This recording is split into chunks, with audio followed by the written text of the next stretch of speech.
Welcome to our channel. Today we how to increase your renter's insurance with State Farm step by step clearly. To increase your renter's insurance with State Farm, start by visiting the official State Farm website. Log into your account using your existing user credentials. If you don't have an account, create one by following the prompts. Once logged in, navigate to the insurance section on the homepage. Look for the option labeled Renter's Insurance. Click on this option to access your policy details. Choose the policy you wish to increase coverage for. Review your current coverage levels and options available for increase. Consider the additional coverage options State Farm offers, such as increased personal property coverage.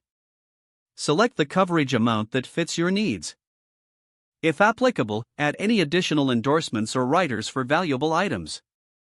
After making your selections, review the premium changes associated with the increased coverage. If satisfied with the new coverage and premium, proceed to the checkout. Follow the on-screen prompts to finalize your updated policy. Make sure to save any confirmation or policy documents for your records. Check your email for a confirmation from State Farm regarding your updated renter's insurance. Once received, review the policy to ensure all details are accurate. Congratulations, your renter's insurance coverage with State Farm is now increased. If the page does not load, refresh the browser or try again in a private or incognito window. Make sure you are using the correct email address, then retype it carefully to avoid small typos. If your password is not accepted, use the reset option and create a new strong password you can remember. Check your spam folder for verification or security emails, then complete any requested confirmation steps.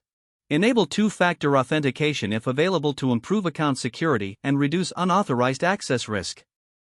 After signing in, review your profile details so your contact information and settings are accurate and current. If you see an error message, note it down and try again after restarting your device and internet connection.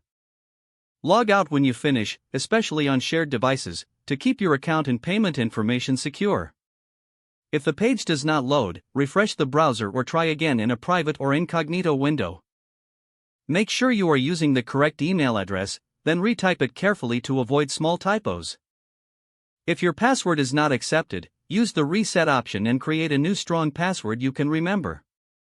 Don't forget to like this video and subscribe to our channel for more step-by-step tech guides.